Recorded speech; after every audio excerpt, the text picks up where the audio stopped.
औज़ुबिल्लाहिमिनश्शैतानिर्रजीम बिस्मिल्लाहिर्रहमानिर्रहीम अस्सलामु अलैकुम वरहमतुल्लाहि वबरकातुहू। Hello friend, hello EFMS family. उम्मीद है कि आप बिल्कुल ठीक ठाक होंगे, खैर वफीयत के साथ होंगे। एक बार फिर आपको वीकली फोरकास्ट में हम वेलकम करते हैं और ये वीक स्टार्ट हो रहा है 11 मार्च से लेके 15 मार्च तक, यानी 11 मार्च 2024 से लेके 15 मार्च 2024 तक ये वीक रहेगा। और हम देखेंगे, फोरकास्ट करेंगे, टेक्निकली फंडामेंटली सीओटी रिपोर्ट को हम ऐड करेंगे और देखेंगे कि आने वाला वीक कितना इंपॉर्टेंट है। गोल्ड की इस एज पे खड़े हुए, टॉप का गोल्ड अपना लगा चुका है, हम देखेंगे। और इस वीडियो को कंप्लीट देखिएगा, स्किप मत करें, ताकि आपको समझ आए कि आने वाला वीक कितना इंपॉर्टेंट है।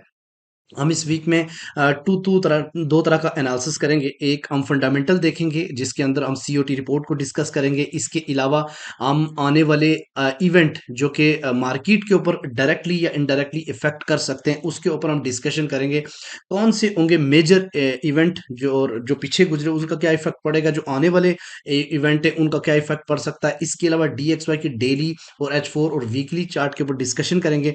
और इसके अलावा टेक्निकली गोल्ड के हम H4 के ऊपर बात करेंगे, डे वन की कैंडल पे हम चार्ट के ऊपर डिस्कशन करेंगे। और मंथली और वीकली को भी हम इसमें ऐड करेंगे। जुड़े रहे हमारे साथ। मैं हूं इरफाक अहमद साकी और आप देख रहे हैं EFMS ट्रेड। मिलते हैं इस ब्रेक के बाद।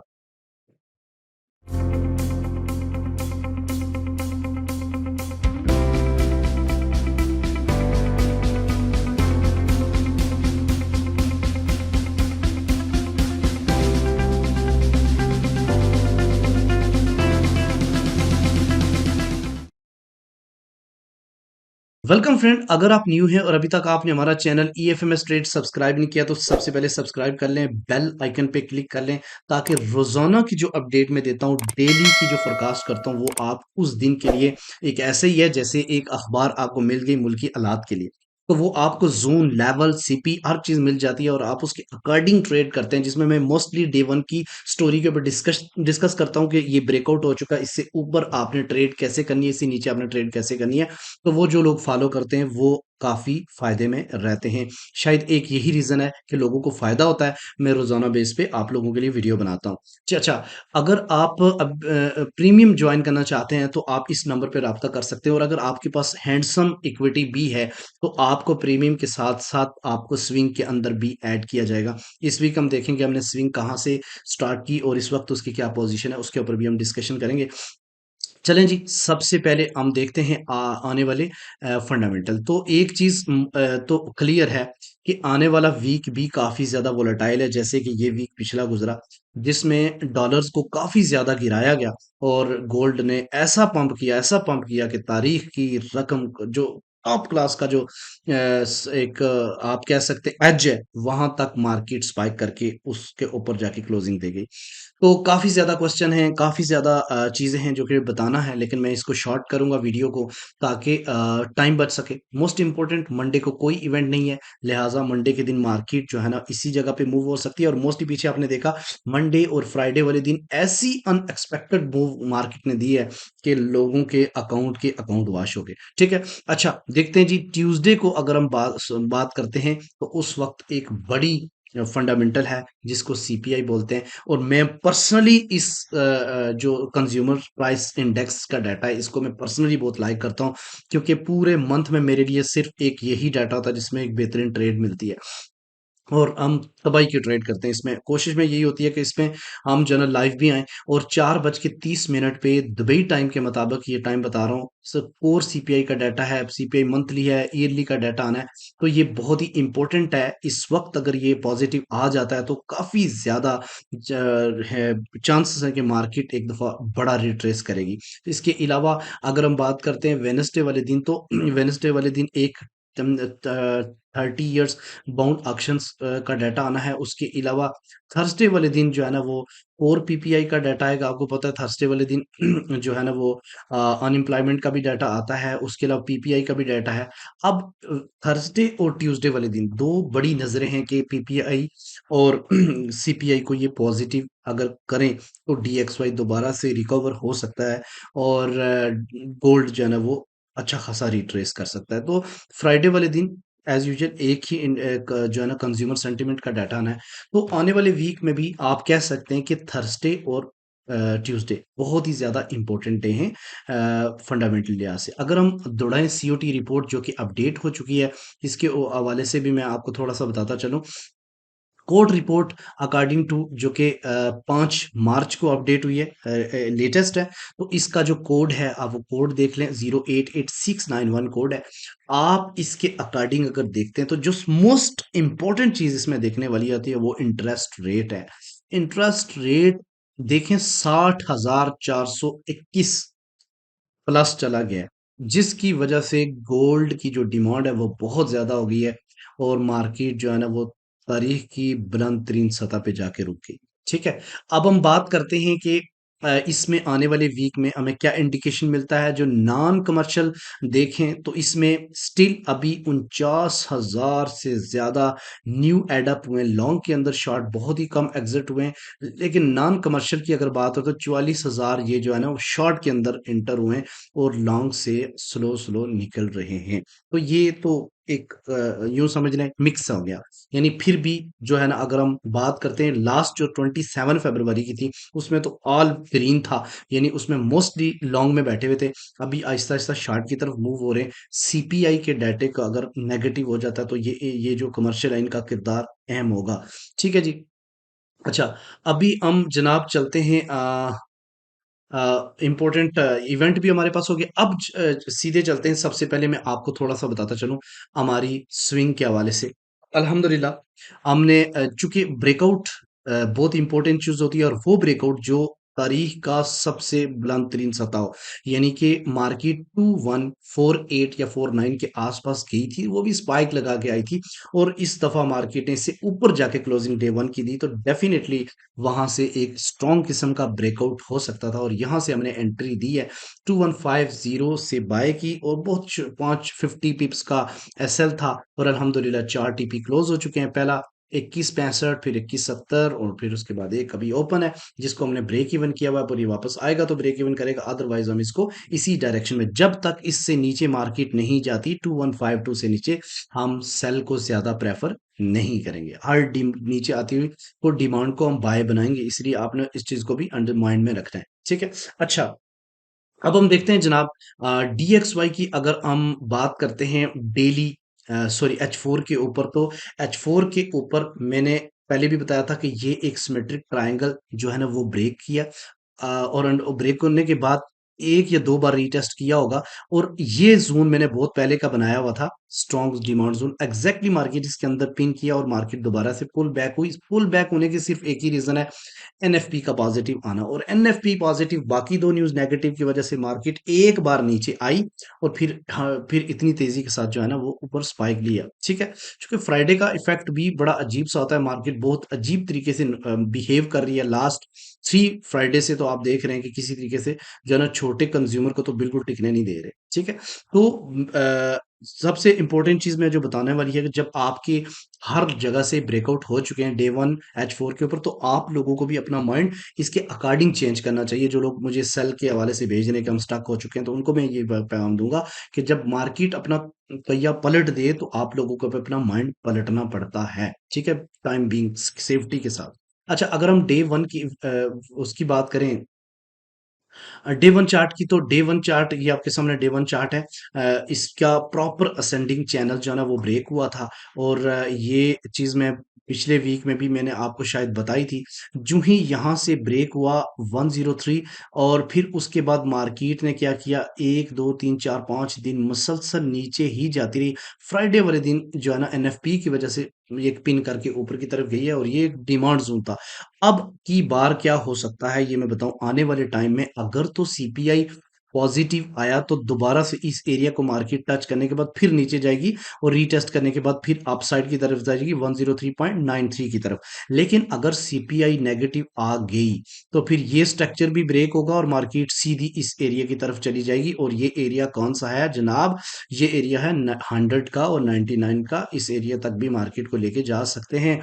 ठीक है। अच्छा, जिस तरीके से आपने देखा कि फेड के जो टेस्टिफाइज थे उसमें उन लोगों को रिप्लाई करना भी नहीं आता था, कॉन्फिडेंस ही नहीं था उनके अंदर, जिसकी वजह से आपने देखा कि वार की सिचुएशन के हवाले से बात की कि उनका कोई सेटिस्फाई आंसर नहीं था, और भी बहुत सारे प्रॉब्लम थे जिनका वो रिप्लाई नहीं कर पाए। उसकी अगर नहीं देखी तो दोबारा से जाके लाइव देख सकते हो, आपको अंदाजा हो जाएगा कि उनने क्वेश्चन कितने कॉन्फिडेंस था ही नहीं उनके अंदर। दूसरे दिन फिर थोड़ा बेटर था, लेकिन पहले दिन तो बिल्कुल नहीं था, जिसकी वजह से गोल्ड जो है ना ऊपर की तरफ ही लगाता रहा। अब जरा देखें हम वीकली, लास्ट टाइम ये मेरी वीडियो उठा के देख लें पिछले वीक की। पिछले वीक मैंने आपको बताया था कि वीकली जो DXY की रिपोर्ट है, इसके अकॉर्डिंग मार्केट जितनी ऊपर गई हुई है, जितनी मूव मार्केट ने डाउन साइड की तरफ दी थी लास्ट टाइम, ठीक है, अगर आपको मैं ड्रा करके दे देता हूं, ये इतनी बड़ी मूव जो मार्केट ने दी थी, ये उसका रीटेस्ट हो सकता है। और मैंने ये उस वक्त ये ड्रा किए थे, और अभी दोबारा आपके सामने शो कर रहा हूं कि मैंने कहा था ये 61% और 50% पे जाके रिकवर करने के बाद फिर गिरेगा। और आप देखिएगा यहां तक मार्केट गई पिन करने के बाद, ये एक दो तीन तीसरे वीक में मार्केट कितनी ज्यादा गिरी। अब ये दोबारा से डिमांड जोन के ऊपर है, अगर CPI नेगेटिव आता है तो अगेन ये इस एरिया को भी फ्लैश कर सकता है DXY, ठीक है। तो सबकी नजरें किस पे? CPI के ऊपर, ठीक है। तो आगे अगर हम बात करते हैं जनाब गोल्ड के ऊपर, तो ये गोल्ड का आपका H4 चार्ट है। H4 चार्ट के ऊपर मैं आपको ये बताऊं कि अगर CPI और PPI का आने वाले वीक में डाटा नेगेटिव आया, ठीक है, नेगेटिव आया, तो ये मार्केट 2200 ब्रेक करेगी, और नेक्स्ट इसका जो टारगेट रहेगा वो 2250 रहेगा। ये चीज जहन में रखना, 2250 रहेगा अगर CPI और PPI पॉजिटिव नेगेटिव आती है तो। लेकिन अगर जिस तरह उन्होंने आगाज कर दिया है NFP को पॉजिटिव करके, अगर आने वाली न्यूज भी पॉजिटिव आती है, DXY थोड़ा सा रिकवर करता है, ब्रेकआउट से ऊपर जाता है, तो देन हम कह सकते हैं कि आप लोगों को अगर CPI पॉजिटिव भी मिल जाए, फिर भी आप लोग ये मत समझिएगा एकदम से मार्केट जो है ना गिर जाएगी। ये पॉइंट है जहां से आपको बेशक 50 पिप्सी से ही, लेकिन एक दफा आपको रिजेक्शंस मिलेगी। और वो पॉइंट कौन कौन से हैं? पहला पॉइंट आपको जो मिलेगा वो है 2151 का एरिया, जहां से आप एक बाय अटेम्प्ट कर सकते हो। सेकंड जो है वो 2141, और ये एरिया है 2141 और 2131, जहां से एक बाय अटेम्प्ट कर सकते हो। उसके बाद 2148, ये एरिया जहां से बाय अटेम्प्ट, और ये एरिया जहां से बाय अटेम्प्ट कर सकते हो। ये वो जोन है जहां पे मार्केट ने ब्रेकआउट किए हुए हैं, और ब्रेकआउट के बाद एक दफा झटका तो वापस लाजमी लगाएगी, क्योंकि अब ये स्ट्रॉन्ग सपोर्ट बन चुकी हैं, ठीक है। लेकिन अगर ये नेगेटिव ही आई तो फिर आप लोगों ने इतना उम्मीद नहीं रखनी कि इतने ज्यादा नीचे आ सकता है, फिर वो इसके आसपास से ही वापस पलट के ऊपर जा सकता है मजीद, ठीक है। और ब्रेकआउट हो गया तो ये 2200 से ऊपर ही रहेगा काफी टाइम। और ये भी एक्सपेक्टेशन है कि असल में इसके पीछे जो सबसे इंपॉर्टेंट चीज है ना, वो जो रेट कट की बातें हुई हैं उसकी वजह से मार्केट के अंदर ये सारा जो है ना ये धमाल में देखने को मिला। तो मार्केट यहाँ पे कुछ दिन कंसोलिडेट भी कर सकती है, ये भी जहन में रखिएगा, जो अप डाउन भी खेल सकती है, जब तक ये दो डाटे आपको क्लियर नहीं हो पाते आने वाले वीक में। अच्छा जी। आ, ये हो गया। अच्छा, डे वन की स्टोरी के ऊपर बड़ी अजीब चीज देखने को मिली है, अगर आप इसको गौर से देखें तो मार्केट चली थी जनाब 14 फरवरी से, ठीक है।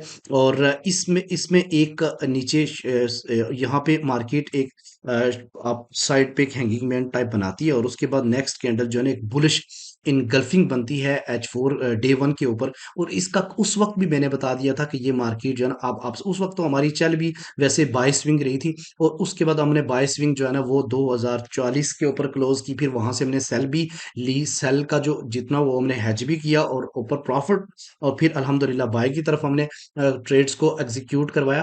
तो वो हम उसमें आपको ऑलरेडी मैं बता चुका हूँ। अच्छा, अब मार्केट ने क्या किया लास्ट, अगर आप देखें तो 17 to 18 डेज मार्केट ने सिर्फ 3 बार कैंडल जो है ना वो बैरिश क्लोज किया, अदरवाइज सारी की सारी कैंडल, स्पेशली 1 मार्च में मार्केट के अंदर एक ये रॉकेट के साथ जो आग लग जाती है ना, ऐसे वैसे ही हुआ।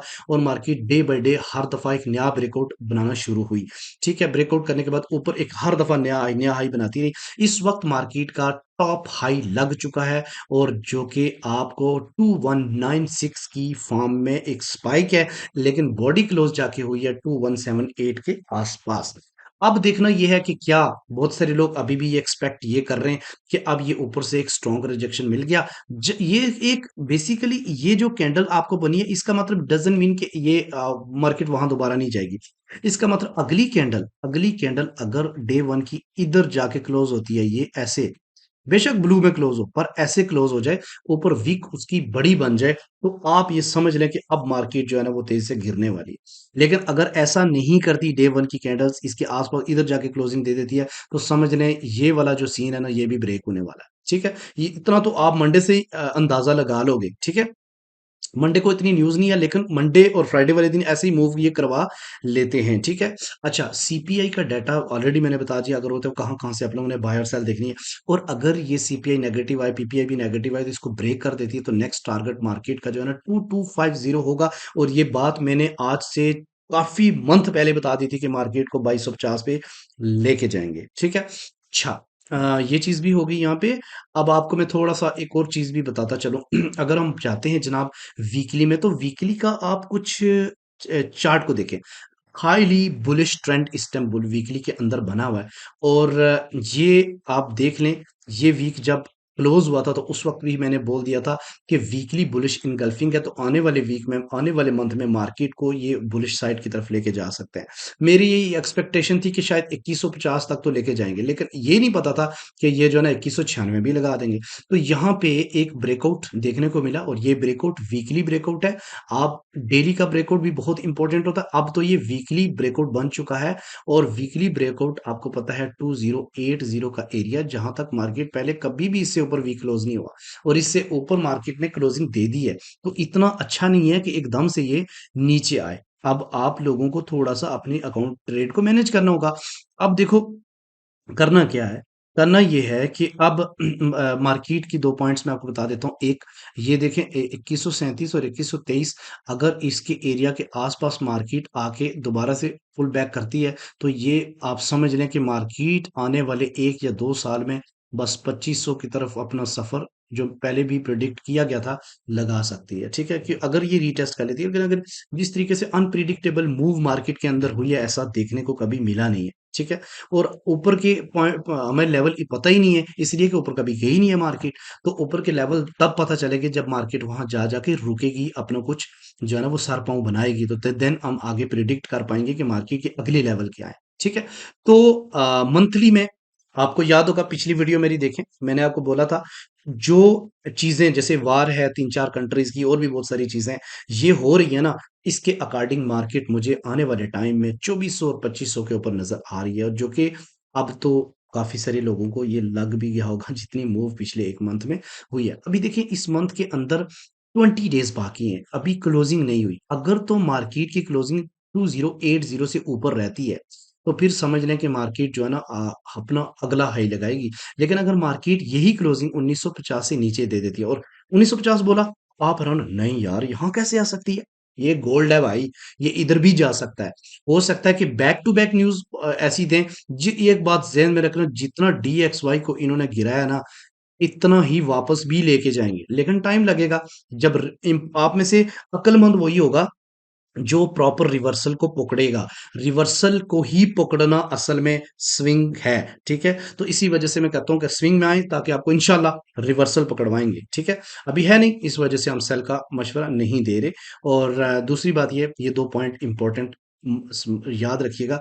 और आपको याद है कि पोजिशनल जो ट्रेड इस टाइम भी लगी हुई है, वो इस एरिया से पोजिशनल ट्रेड लगी हुई है, जहां पे आपके सामने, अब देखो, ये एक सॉरी, ये एक बुलिश इनगल्फिंग मंथली बनी थी, और इस एरिया से भी जाके एक पोजिशनल ट्रेडर्स बैठे हुए हैं। ठीक है? और वो एरिया 1932 और 30 का है, और इनका टीपी हो सकता है 2250 तक का। ठीक है? अच्छा, कोशिश करेंगे कि वीडियो तो बस क्लोज करते हैं। अच्छा, अब जो इम्पोर्टेंट चीज़ है वो मैं आपको थोड़ा सा बताऊं। लेवल तो मैंने ऑलरेडी आपको इसमें बता दिए हैं, H4 के ऊपर, कि कौन कौन से इंपॉर्टेंट लेवल हैं जहां से आप डिमांड देख सकते हैं। चूंकि सप्लाई के कोई खास एरिया है नहीं है, रेजिस्टेंस है नहीं है, बस अभी एक रेजिस्टेंस बनी है, और वो रेजिस्टेंस भी ऊपर स्पाइक फॉर्म में है, तो वो एक सॉलिड रेजिस्टेंस हम नहीं कह सकते। ठीक है? उसको भी ब्रेक कर सकती है। तो इस इंशाल्लाह ताला ये वीडियो आपके नॉलेज में काफ़ी इजाफा करेगी। और अगर आपको ये वीडियो पसंद आई, तो कमेंट सेक्शन में अपनी राय का इजहार करें। आप क्या थिंक करते हैं, कौन सी ऐसी चीज़ है जो मिस हो गई और आपके जहन में चल रही है, वो आप कमेंट सेक्शन में लिखें। क्योंकि नॉलेज एक ऐसी चीज़ होती है जो एक दूसरे के साथ शेयर करते रहा करें, क्योंकि आपके पास जो चीज़ें हो सकती है मुझे ना पता हो, तो एक नॉलेज में इज़ाफ़ा हो जाएगा जो मैं अपने प्लेटफ़ॉर्म पे लोगों को बताऊँगा और आपके जितने कमेंट होंगे इस वीक के वो इंशाल्लाह कमेंट के ऊपर एक प्रॉपर अलग वीडियो बनाऊँगा। तो आप लोग अपना क्वेश्चन भी लिख सकते हैं, अगर कोई हैज में फँसा हुआ तो अपना हैज का क्वेश्चन भी टाइप कर सकता है। इंशाल्लाह मैं उसका प्रॉपर रिप्लाई करूँगा और सॉल्यूशन के साथ रिप्लाई करूँगा। मिलते हैं नेक्स्ट वीडियो में, अपना रखिएगा बहुत सारा ख़्याल। अल्लाह हाफ़िज़।